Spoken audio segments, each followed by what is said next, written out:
Hello, welcome back to the study of the Talmud tractate Sotah, page 18, in the second chapter of the tractate of Sotah, Yud Ches Amud Aleph, in the custom of studying between Pesach and Shavuos, and go through a summary of what the page had talked about.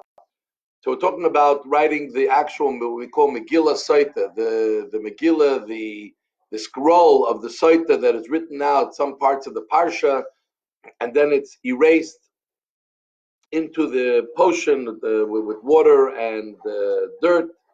So it says, if you write it on 2 pages, like a Torah, which has several pages sewn together, write on 2 pages, it's not good, because the Torah says one sefer, one book, and not 2 or 3, even though it's sewed together.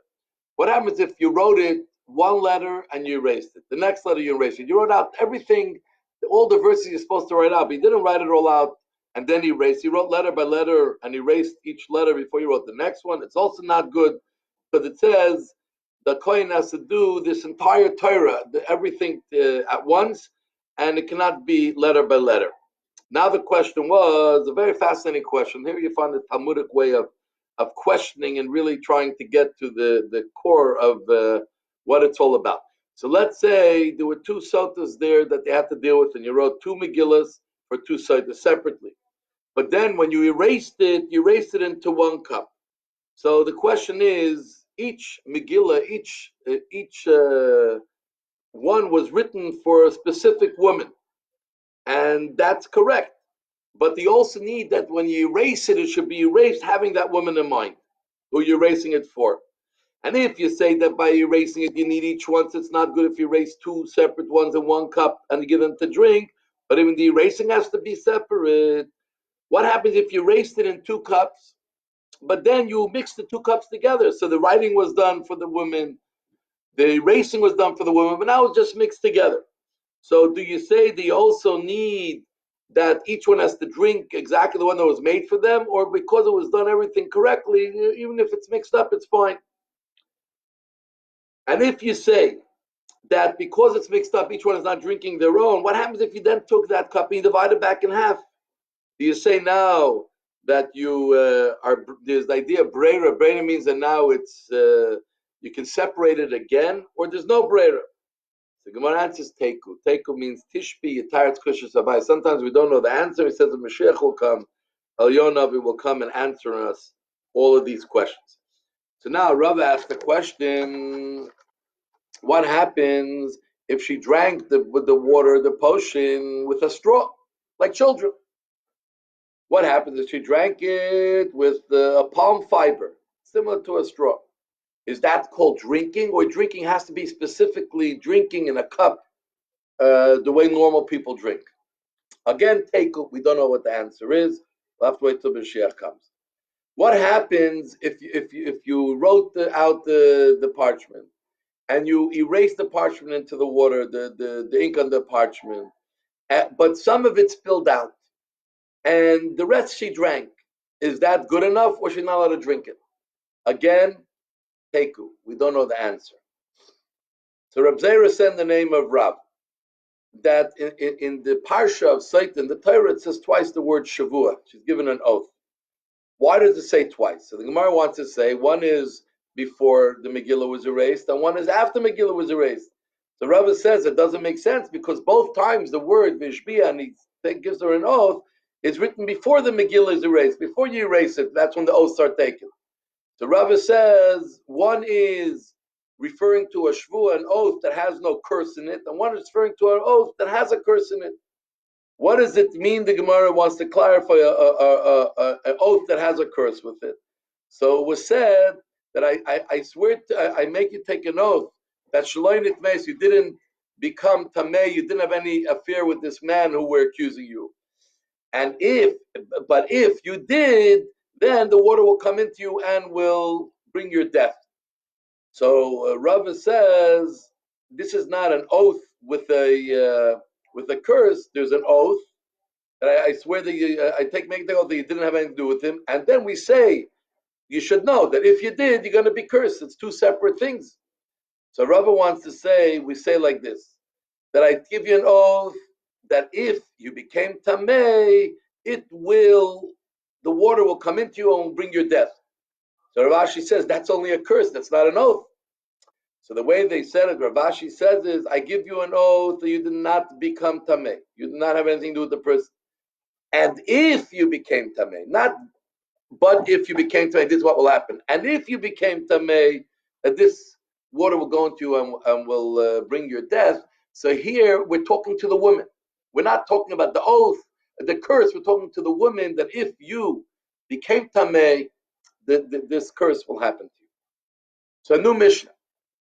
And the Mishnah begins, the bottom of 18, the first side, Yud Ches Amud Aleph. When we said that the woman has to say Amen, Amen, she has to say twice the word Amen, I accept after he reads her the oath. What is Amen, Amen? So the Mishnah brings down several things. One is, he says Amen on the curse that will happen. One is Amen on the oath that she's taking. One is Amen that in case she had relations while she's married to this person who's bringing her to the Beis Hamikdash. And one is Amen mi shacher, from another man, that if she had any relations while she was from another man, then she's also the water will work on her. She's taking an oath, and the water will work on her. Meaning, where the husband's accusing her for this man who he caught her with, but it could be she's involved with another man. So he can say that even though this is the only one I know about, but if there's another man you're involved with that did not warn you, this curse will happen. Then we say Amen that that you did not have any affair both while you were engaged in the time of the Talmud. Engagement, Kiddushin was real. You were already forbidden to be with anyone else. You weren't allowed to live together, but you were already forbidden. It was the first step of real marriage. Today we do both at the same time. In those days, it wasn't both at the same time.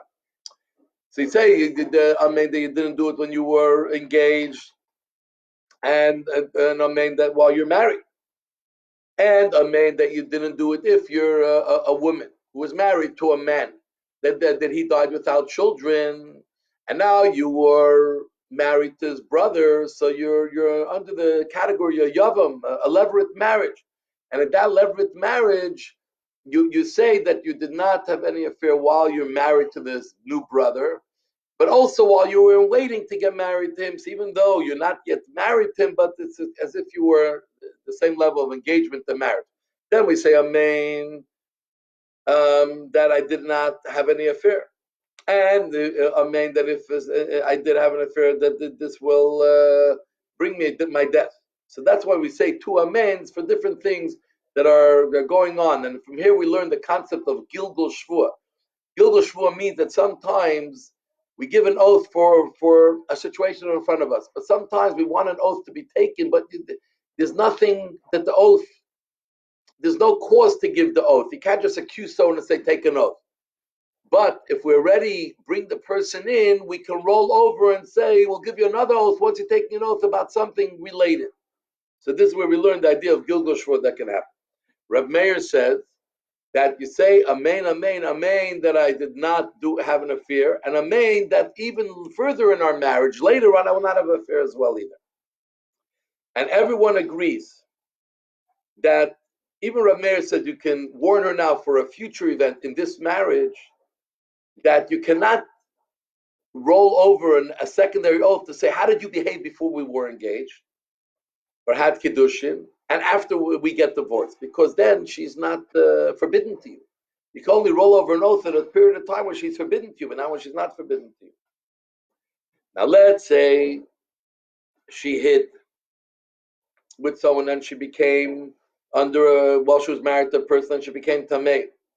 And then he divorced her, and then he brought her back to marriage.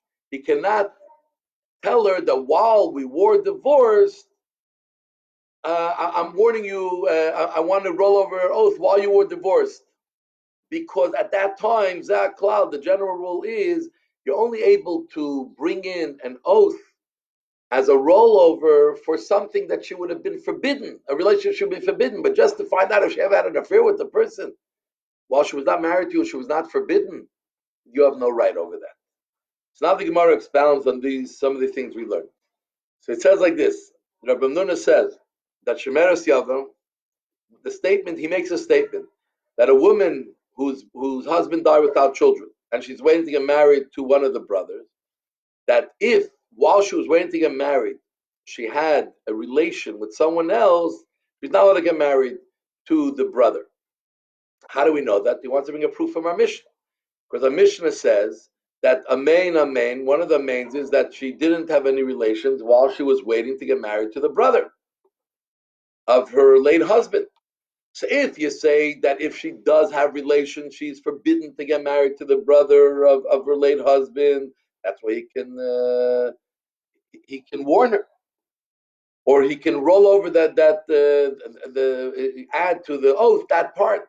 But if she's not forbidden, how could he warn her about it? The only allowed to warn her, as we said, for something she's forbidden. Only not for something she's not forbidden. So if she did have relations, she's not forbidden to be married with this brother of her late husband. So how can he roll over? So in the West, in Israel, they said the law is not like Rav Amnuna, that actually a woman, while she's waiting to get married to the Yabam, if she has relations, she's still allowed to get married. So who is our Mishnah going according to? So we say our Mishnah is going according to Rabbi Akiva. Rabbi Akiva says there's an argument if a person gets married to someone who the Torah says you're not allowed to get married, is it an accepted kiddush, an accepted marriage? They need a get, etc., etc. So the rabbis say that only in a case where the Torah says that a relationship brings us in a punishment of curse of being cut off from your people, dying early, then it's not a marriage. Even if you get married, it's not a marriage. But if it's only something the Torah says it's forbidden, but it doesn't have the punishment of kares, of being cut off, then they say it is a marriage. Rabbi Akiva says even by chayve lavin, even when the Torah just says it's forbidden, but doesn't have the severity of kares, it's also not an acceptable marriage. So according to him, even though shemeres yavam is not the same severity as a person who's engaged already to a man through kiddushin, still in all, he says that it's enough that he can warn her because we look at both in the same way, both if it's severe like kares and both if it's not so severe like just a forbidden. Rabbi Omer asked, what happens if a man brings his wife and he wants to not warn her or roll over an oath about what happened when they were engaged. He wants to say, we were married before, then we got divorced and we got remarried. I want to roll over that nothing happened in our first marriage. Or if he was married to the brother and then then the brother died with children, etc., but the brother died. What's the story then? Could he roll over to a marriage of his brother or marriage? So the Gemara says, we said already in the Mishnah, general rule, that any type of relationship that she would have that would affect her husband, he can roll over an oath to that time. So if she would have had relations while they were in their first marriage, an affair, she would have been forbidden to him. And so if she would have been had an affair with the brother, she would be forbidden to him also. So therefore, we say you're allowed to roll over even to the first marriage or marriage of the brother. Now, Rameir says that she says, Amen, that I did not in the past have any relations, and Amen, that even in the rest of our marriage, I will not have any relations. So what does it mean? What happens when if she does have a relation later on? So it doesn't mean that Rameir says that all of a sudden today God sees the future and therefore today she dies because of the act she would have them. What it means is that if she has a relation later on in their marriage, at that point, the water that she drank years ago comes back up into her throat and it restarts the whole process and she dies in the same like she would have died now if she would have had an affair now. Rav Ashi asked the question, what about someone saying that I want to make a rollover an oath that nothing will happen in case we get divorced and get married again? So not over the past, but over the future in case we get married again. Not even in this marriage, in case we get divorced and get married again, which according to Jewish law If a husband divorces a wife, you're allowed to get married if she didn't get married in between to anyone else. So the question is, during the divorce, right now he's married to her. There is no future marriage. Or do we say that the chances are maybe he will divorce her and maybe he'll marry her again? So do we say because there's a chance of maybe that happening that he can roll over to something that's not so common? So the Gemara brings a proof because we say that the only reason, the only reason, the only person you're not allowed to roll over an oath